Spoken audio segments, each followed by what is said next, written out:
வணக்கம். த roosters crime time சீரீஸில் மீண்டும் ஒரு முறை நான் உங்களை வரவேற்கிறேன். ஒரு நாடு, இந்த நாட்டின் 3 பிரைம் மினிஸ்டர்கள், இப்போ 4வது பிரைம் மினிஸ்டர், அனைவருமே ஒரு பிளேன் ஹைஜாக்கில் இருந்த நபர்கள். நேபாளத்தின் கதையை தான் இன்னைக்கு நான் உங்களுக்கு முன்பு எடுத்து வைக்க போகிறேன். நேபாளம் கடந்த 5-6 நாட்களாக எந்த அளவில் அங்க இருக்கக்கூடிய ஜென்சி அரசாங்கத்தை பிடுங்கி வீசினார்களோ, அங்க இருக்கக்கூடிய கரப்ஷனுக்கு எதிராக, நெப்போகிட்ஸ்களுக்கு எதிராக குரல்களை எழுப்பினார்களோ, இப்போ அங்க அவர்கள் கிடைத்த புதிய interim prime minister Sushila Gargi.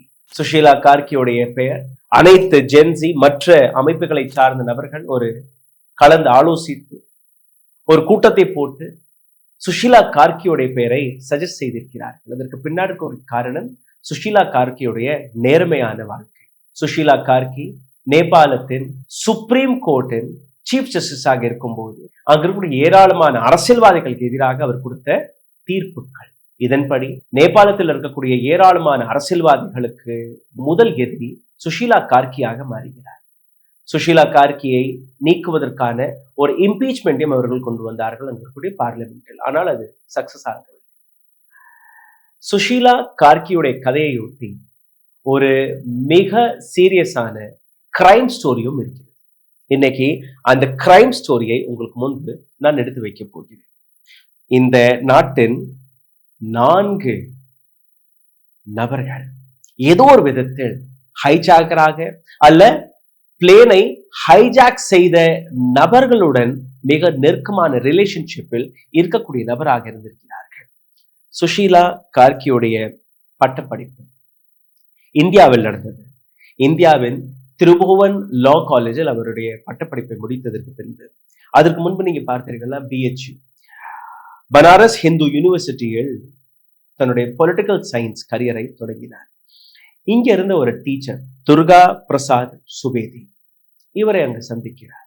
Student and teacher relationship கொஞ்சம் கொஞ்சமாக காதலாக மாறுகிறது, காதல் திருமணமாக மாறுகிறது. திருமணத்திற்கு பின்பு காட்மாண்டுவில் போய் செட்டில் ஆகிறார்கள்.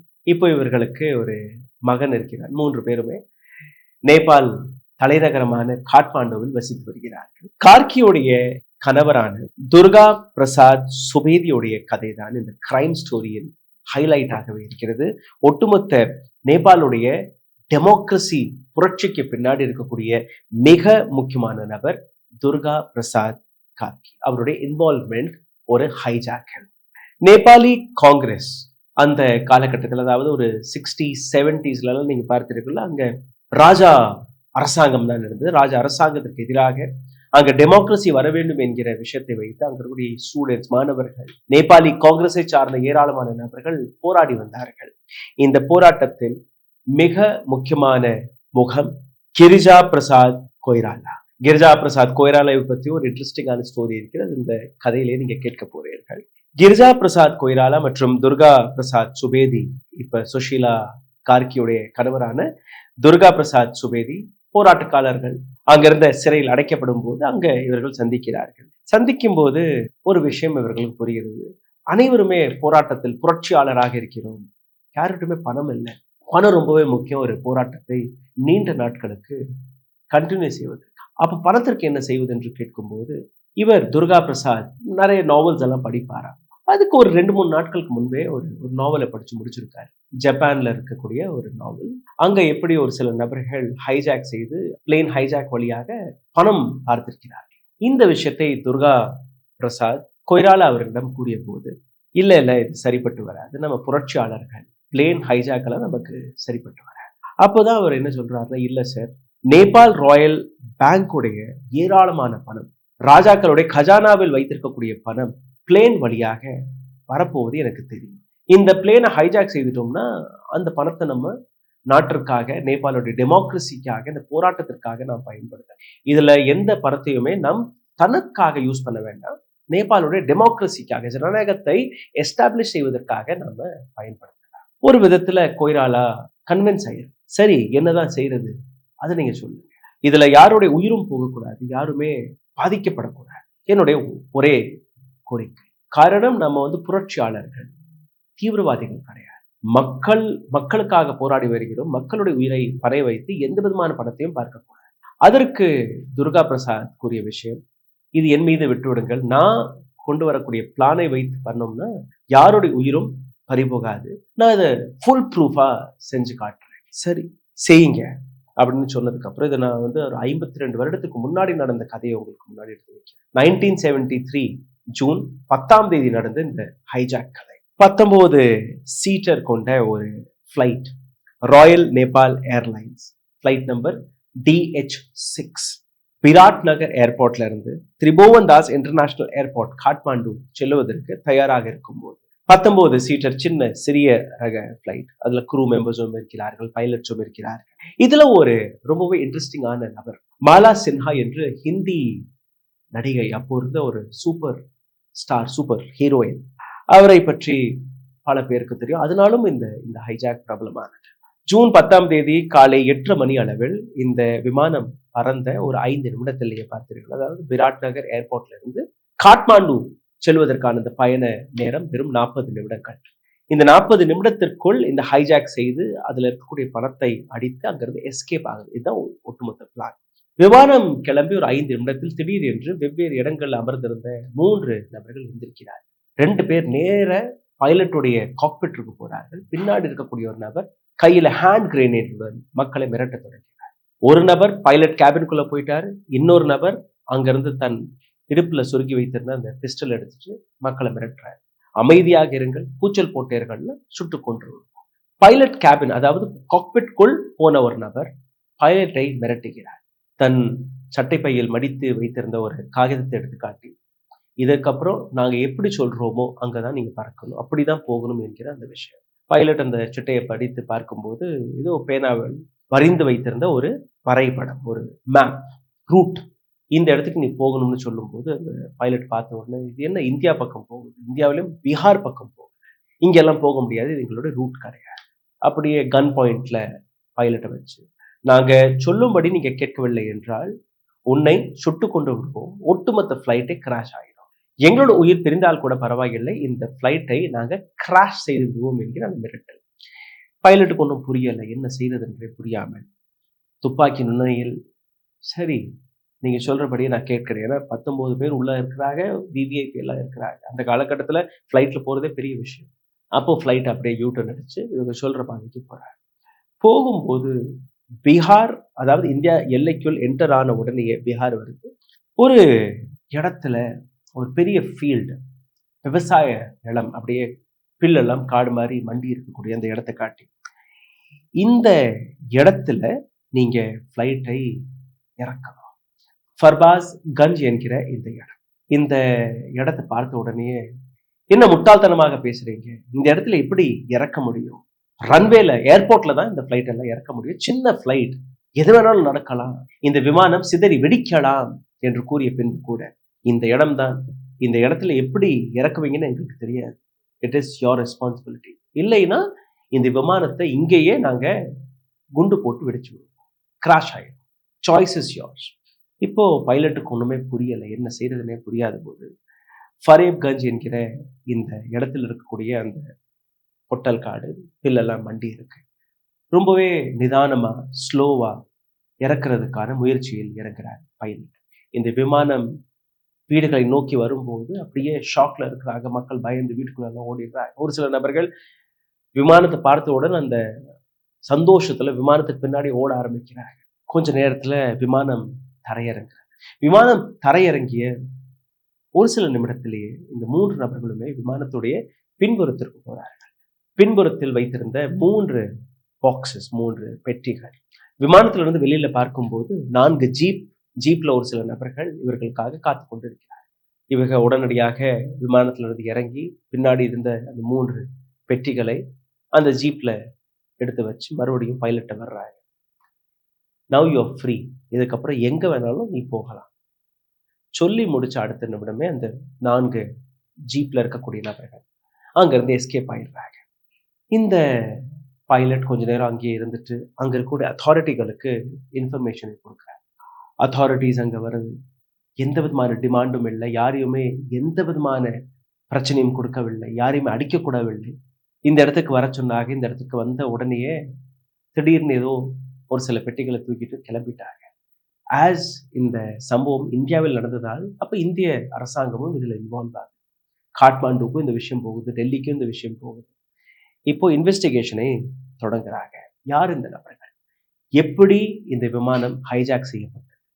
ஹைஜாக்கு பின்னாடி எந்த விதமான கோரிக்கையும் வைக்காமல், எந்த விதமான நஷ்டத்தையும் ஏற்படுத்தாமல் எப்படி இவர்கள் போனார்கள்? இந்த விஷயம் நேபாளுடைய அரசியலையே அன்னைக்கு உலுக்கிவிட்டது. அதாவது அங்க இருந்த ராஜ குடும்பம், டெமோக்ரஸிக்கு எதிராக இருந்த நபர்கள், அவர்களுக்கு எதிராக ஒரு மிகப்பெரிய பிரளயத்தை உருவாக்கியது. அப்போ இந்த விஷயத்தை சாதாரணமாக விடக்கூடாது, ஒரு இன்வெஸ்டிகேஷனை தொடங்குகிறார்கள். இந்த இன்வெஸ்டிகேஷன் நேபாளில் இருக்கக்கூடிய அதிகாரிகள் இந்தியாவிற்கு வந்து இந்தியாவில் இருக்கக்கூடிய டெல்லி போலீஸ் மற்ற நபர்கள் எல்லாம் ஏஜென்சி எல்லாம் சேர்ந்து இந்த இன்வெஸ்டிகேஷனை ஆழமாக பார்க்கும்போது காணாமல் போன பெட்டிகளில் என்ன இருந்தது? ராயல் நேபாள் ஏர்லைன்ஸில் வைக்கப்பட்ட அந்த 3 பெட்டிகளில் 30 லட்சம் ரூபாய் இந்திய பணம் இருந்ததாக ஒரு தகவல். 3 பெட்டியிலுமே 10 லட்சம் ரூபாய். ஐம் டாக்கிங் அபவுட் 1973, 1973ஆம் ஆண்டு, கிட்டத்தட்ட ஒரு 52 வருடங்களுக்கு முன்பு 30 லட்சம் ரூபாய்க்கான மதிப்பு ஏராளமா. இன்னைக்கும் 30 லட்சம் ரூபாய் பெரிய பணம் தான், அன்னைக்கு ரொம்ப பெரிய பணம். இந்தியா நேபாளிற்கு இருக்கக்கூடிய அந்த ஒப்பந்தங்களில் இந்தியா ஏராளமான உதவிகளை நேபாளிற்கு சென்று வரும். அரரியா பீகார்ல இருந்து ரோடு வழியாக இந்த பணத்தை விராட் நகர் ஏர்போர்ட்டிற்கு அனுப்பியிருக்கிறது இந்திய அரசாங்கம். நேபாள அரசாங்கத்தை நடத்துவதற்காக, அங்க இருக்கக்கூடிய ஒரு சில உதவிகளுக்காக இந்த பணத்தை இந்தியா தான் வழங்கியது. இந்த பணம் விராட் நகர் ஏர்போர்ட்ல இருந்து நேபாள்ல இருக்கக்கூடிய காட்மாண்டு செல்லக்கூடிய அந்த வழியில் தான் இந்த ஒட்டுமொத்த ஹைஜாக்கும் நடந்திருக்கிறது. 30 லட்சம் ரூபாய் அங்க இருக்கக்கூடிய நேஷனல் பேங்கில் டெபாசிட் செய்வதற்கு முன்பே இந்த ஒட்டுமொத்த ஹைஜாக்கும் இப்படி நடந்தது என்று நீங்க பார்த்தீர்கள்னா, Araria to Biratnagar to Kathmandu செல்லக்கூடிய இந்த வழியில் தான் இந்த விஷயம், இந்த சம்பவம். அடுத்தடுத்து 3 நபர்கள் கைது செய்யப்படுகிறார்கள். விசாரிக்கும் போது விசாரணையில் வெளிவந்த விஷயம், இந்த ஹைஜாக் நேபாள் அரசாங்கத்திற்கு எதிராக, அதாவது ராஜ குடும்பத்திற்கு எதிராக தான் நடந்தது. இங்க இருக்கக்கூடிய டெமோக்ரஸி, ஜனநாயகத்தை எஸ்டாப்ளிஷ் செய்வதற்காக இதையெல்லாம் செய்திருக்கிறார்கள். நேபாளி காங்கிரஸ் இதுல மிக முக்கியமான பங்கை விதித்திருக்கிறது. 1970ஆம் ஆண்டிலிருந்து நேபாளி காங்கிரஸ் ராஜ குடும்பத்திற்கு எதிராக அந்த நாட்டில் டெமோக்ரஸி, ஜனநாயகத்தை கொண்டு வருவதற்கான போராட்டங்களை நடத்தி வந்தது உறுதி செய்யப்படுகிறது. இந்த போராட்டத்தை நடத்துவதற்காக பணம் தேவை, ஃபண்ட் தேவை. இதற்கு முன் நீங்க பார்த்தீர்கள், மக்கள் தான் நேபாளி காங்கிரஸிற்கு உதவி எல்லாம் செய்து வந்திருக்கிறார்கள். நேபாளுடைய நிலை, எக்கனாமிக் ஸ்டேட்டஸ் மோசமாக மக்கள் கையிலும் பணம் கிடையாது. மக்களும் நேபாளி காங்கிரஸிற்கு பண உதவிகளை செய்ய முடியாத தருணம் அது. இந்த இடத்தில் அவர்களுக்கு தேவைப்படக்கூடிய ஆயுதங்கள், அவர்களுக்கு தேவைப்படக்கூடிய மற்ற பண உதவிகள், இன்னும் சொல்ல போனால் போராட்டக்காரர்களுக்கு, புரட்சியாளர்களுக்கு அந்த உணவு கொடுக்க கூட பணம் இல்லாமல் இருந்திருக்கிறார்கள். அப்போதான் இந்த சம்பவம் நடந்திருக்கிறது. கிரிஜா பிரசாத் கொய்ராலா துர்கா பிரசாதை சிறையில் சந்திக்கும் போது அவர் இந்த விஷயத்தை எடுத்து வைத்தது, அதாவது பணத்திற்கு என்ன செய்வது என்று எனக்கு தெரியவில்லை, இந்த போராட்டத்தை, இந்த கிளர்ச்சி எப்படி நாங்கள் கொண்டு போய் சேர்ப்போம் என்று யாருக்குமே தெரியவில்லை என்று கேட்கும்போதுதான் துர்கா பிரசாத் சுபேதி தான் படித்த ஒரு நாவலை பற்றி பேசுகிறார். அந்த நாவலில் ஒரு பிளேன் ஹைஜாக்கை பற்றி பேசுகிறார். அந்த ஹைஜாக்கை வைத்து அவருக்கு வெளிவந்த ஐடியா தான் இந்த பிளேன் ஹைஜாக். காலப்போக்கில் இந்த நபர்கள் 3 வருடங்கள் வரை இந்தியா சிறையில் அடைக்கப்பட்டார்கள். இது வந்து 1973-75ல எமர்ஜென்சி அனௌன்ஸ் செய்யப்படுகிறது. எமர்ஜென்சியோடைய அந்த கடைசி வருடம், அதாவது 1975 டிசம்பர் மாதத்தில் இந்த 3 நபர்களுக்கும் பெயில் கிடைக்கிறது. பெயில் கிடைத்ததற்கு பின்பு இவர்கள் திரும்பி நேபாள் செல்கிறார்கள். நேபாளில் இருக்கக்கூடிய அதே போராட்டத்தை மறுபடியும் கையில் எடுத்து மிக பெரிய அளவில் இந்த போராட்டத்தை வளர்க்க தொடங்குகிறார்கள். ராயல் ட்ரெஷரியுடைய பணம், அதாவது ராஜாக்களுடைய பணத்தை, அந்த நாட்டுக்கு சேர வேண்டிய பணம் எப்படி வந்தது, எங்கிருந்து வந்தது, எப்படி இந்த ஒட்டுமொத்த பிளான் போடப்பட்டது, அதற்கான விளக்கமும் இந்த கேஸ் டைரியில் இருக்கிறது. இந்த பிளான் போடும்போது கொய்ராலா கேட்ட கேள்வி, எப்படி பிளேனை வச்சு நம்ம பணம் பார்க்க முடியும். ஏன்னா ஹைஜாக் பண்ணா கூட அவங்களுடைய மக்களை பயன்படுத்தி நம்ம பணம் பார்க்கக்கூடாது என்று கூறியிருந்தார். ஆமா, என்னிடம் இருக்கக்கூடிய இன்ஃபர்மேஷன் படி நீங்க பார்த்தீர்கள்னா, இந்த ராயல் நேபாள் ராயல் ஏர்லைன்ஸில் ஒவ்வொரு நாளும் அல்ல ஒரு மாதத்திற்கு கிட்டத்தட்ட ஒரு 10 முறையாவது வெளிநாடுகளில் இருந்து பணம் வருவது எனக்கு தெரியும்.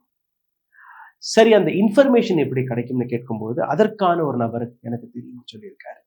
அந்த நபருடைய பெயர் தான் மதன் ஆரியால். இவரும் நேபாளி நேஷனல் காங்கிரஸ் உடைய ஒரு தொண்டர் மற்றும் நேபாள் நேஷனல் பேங்கின் ஒரு எம்ப்ளாயி.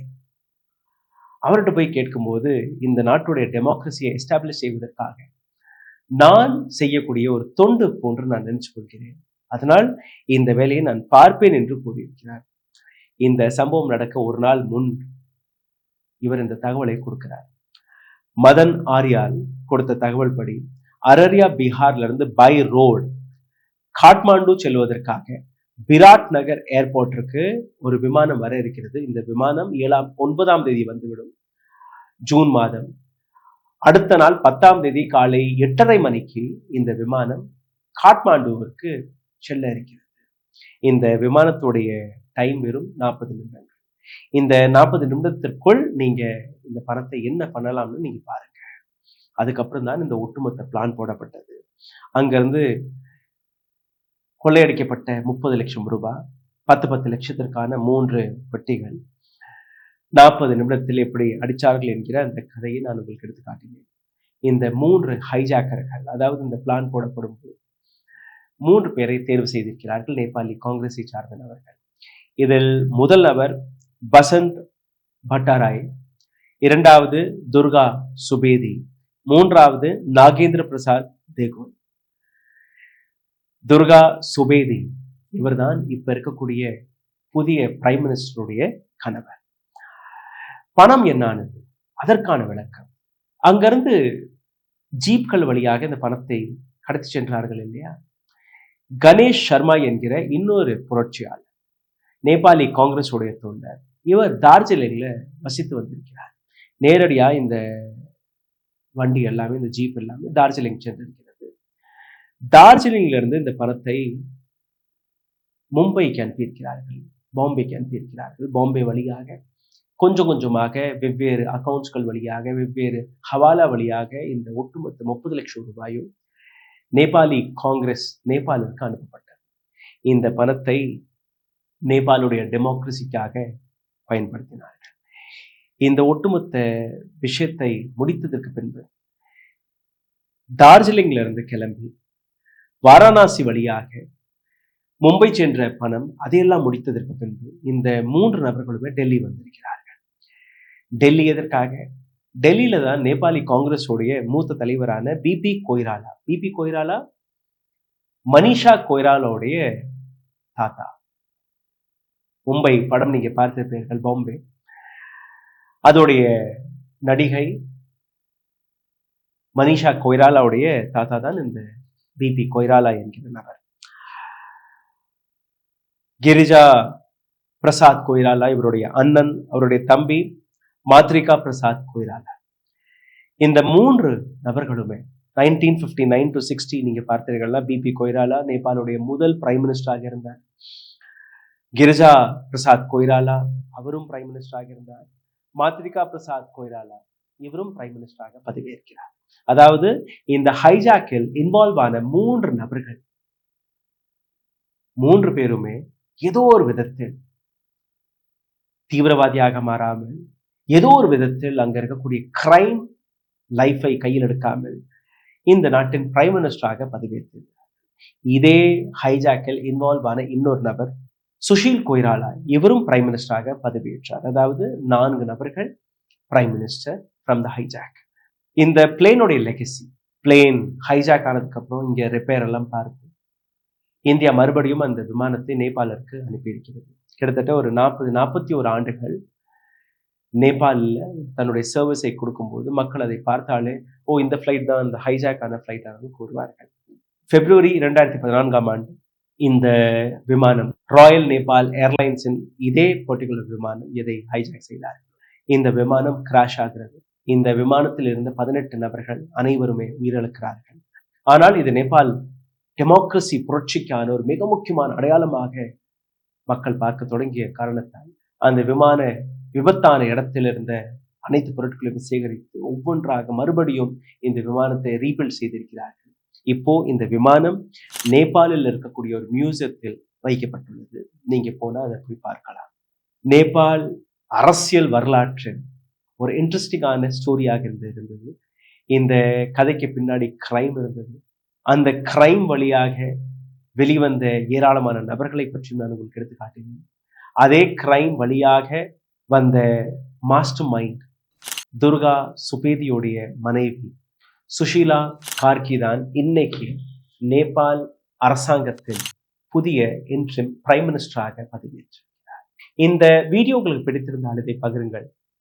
இந்த கதையை பற்றின கருத்துக்களை கீழே கமெண்ட் பாக்ஸில் எழுதி விடுங்க. இதை தாண்டி எங்களை சப்போர்ட் செய்ய நினைக்கக்கூடிய நபர்கள் உங்களுடைய ஆதரவை கீழே எழுதியிருக்கக்கூடிய UPI வழியாக தெரிவிக்கலாம். நன்றி, வணக்கம். ஊடகம் கார்ப்பரேட் அரசியல்வாதிகளின் கைப்பாவையாக அடிமைகளாக இருந்தது போதும், இனி சாட்டை எடுத்து சுழற்றும் நேரம் வந்துவிட்டது. ஊடகம் பொதுமக்களாகிய உங்களுக்காக உங்களாலேயே இயக்கப்பட வேண்டும். ஊடக சுதந்திரத்திற்காக உங்களின் பங்களிப்பை இன்றே அளித்திடுங்கள்.